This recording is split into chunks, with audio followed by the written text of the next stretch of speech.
De nombreuses fois, j'ai entendu des frères antillais faire des réflexions très négatives à l'égard de l'Afrique et des Africains.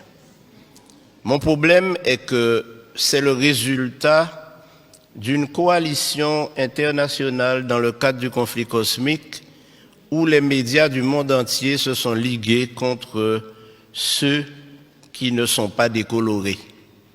Car en réalité, vous découvrirez à travers l'étude, malheureusement, le temps m'est compté, de sorte que je vais faire des raccourcis, mais je veux faire 3 déclarations qui vont vous pousser à réfléchir et peut-être à sonder les Écritures davantage. La première, c'est que la Bible a été écrite pour que les Africains sachent que Dieu est leur Dieu. La deuxième chose que je vais dire, c'est que le peuple d'Israël est un peuple noir. Et la troisième chose que je dirai, c'est que nous, Antillais, descendants d'esclaves, il y a probablement parmi nous des descendants des tribus d'Israël. Alors plusieurs fois nous avons dit, mais c'était pour les Juifs. Nous ne sommes pas Juifs. Nous ne sommes pas Israélites. Je fais la différence entre Israélites et Israéliens. Et qui sommes-nous? Et volontiers, nous nous décrivons comme des païens ou des païens convertis. Mais attention. Pour répondre à toutes les questions que j'ai soulevées, et ne m'en veuillez pas, il faut commencer par répondre à une première question. Où Dieu a-t-il planté le jardin d'Éden?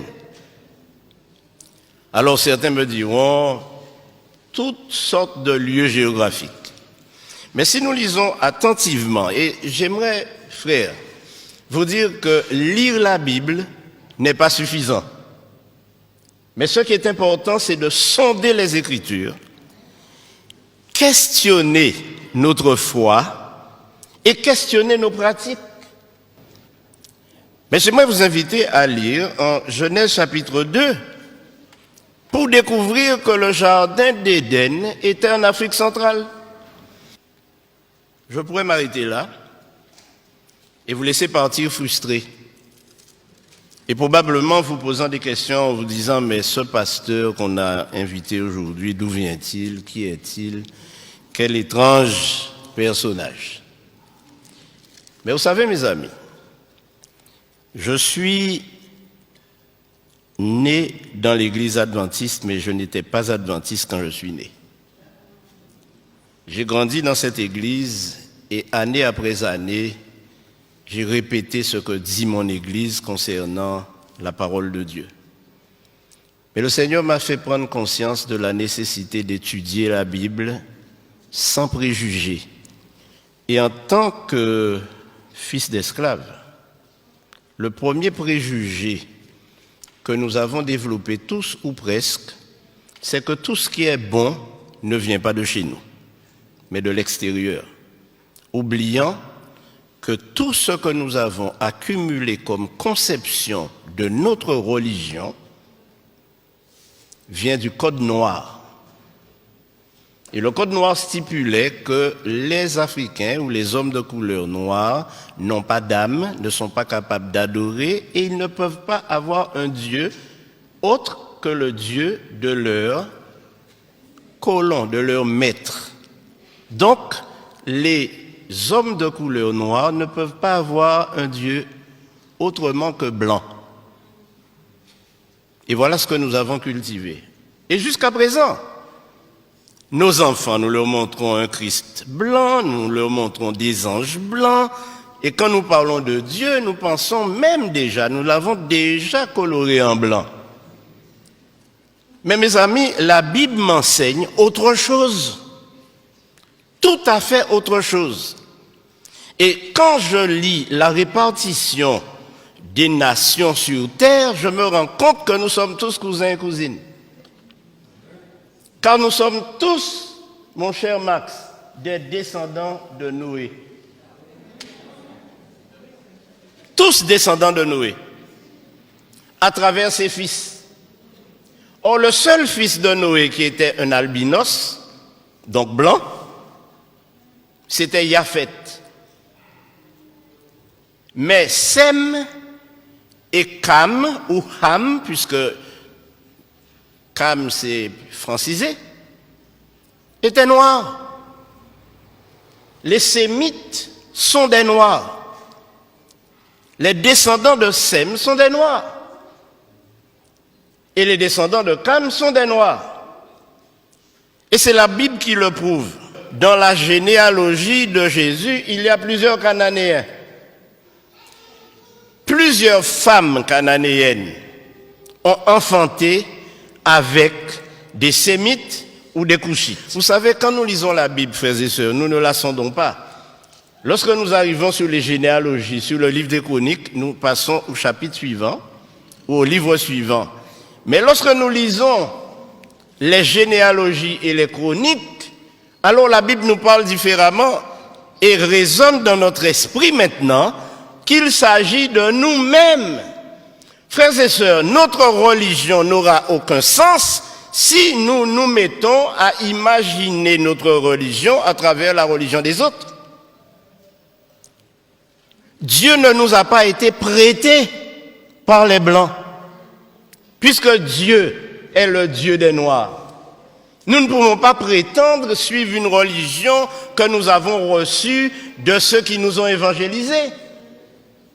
D'ailleurs, ceux qui nous ont évangélisés, ils ont commencé par nous tuer lorsque nous n'acceptions pas leur religion. Et j'aimerais vous dire que lorsque les esclaves ont été déportés de l'Afrique aux Antilles, en Amérique et dans les colonies, ils avaient une spiritualité. Ils adoraient Dieu. Ils le connaissaient. Et ce que le Code noir a fait, c'est de leur enlever ce Dieu qu'ils adoraient déjà pour le remplacer par un Dieu inconnu. Je crois que nous devons revenir à la parole de Dieu. Alors, mes amis, Abraham était un noir qui vivait dans un pays noir avec une femme noire, Sarah. Mais la question est, quelle est la couleur de Jésus? Qui ne s'est pas posé cette question? Une autre question pourrait être, mais quelle est la couleur de Dieu lui-même? Bon, je vous dirai, la couleur de Dieu, pour mettre tout le monde d'accord, c'est arc-en-ciel.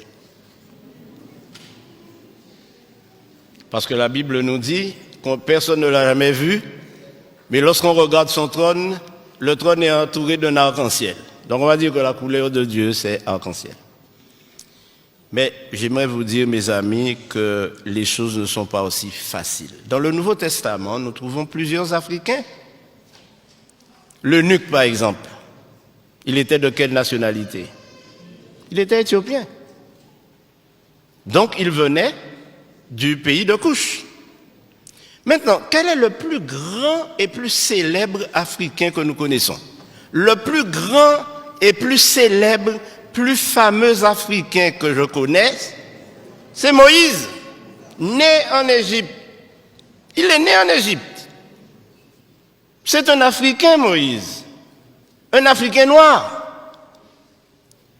Beaucoup de personnes s'imaginent Moïse à travers le film de Cécile B. DeMille, un vieux blanc, à tête blonde, à cheveux blancs et barbe blanche. Non!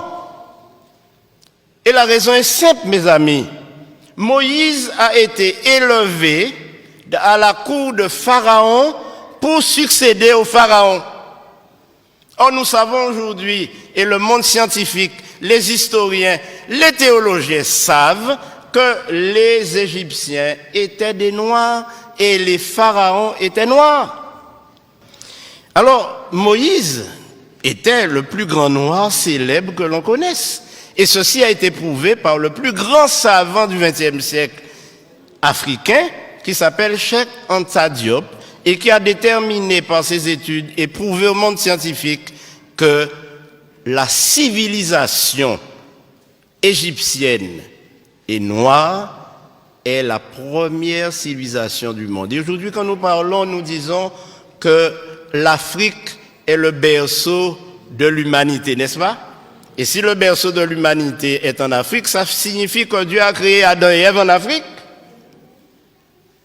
Et quand nous disons que l'Afrique est le berceau de l'humanité, nous oublions malheureusement que l'Afrique a été à l'origine de toutes les sciences, de toutes les connaissances, à l'origine de tout ce que nous avons dans cette civilisation occidentale européenne, mais qui a été détruit lors des conquêtes, et on a cassé les nez de toutes les statues égyptiennes pour qu'on ne voit pas le caractère négroïde.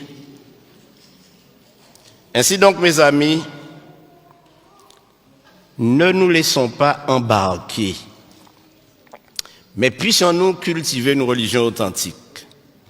Mais mes amis, il y a 2 généalogies de Jésus dans la Bible. Une en Matthieu 1er et l'autre en Luc 3.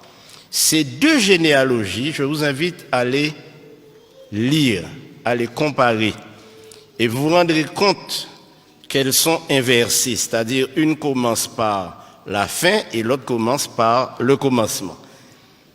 Mais pourquoi ces 2 généalogies ont été données? La première, c'est que la généalogie en Matthieu prouve que Marie est bien la mère biologique de Jésus et elle était noire.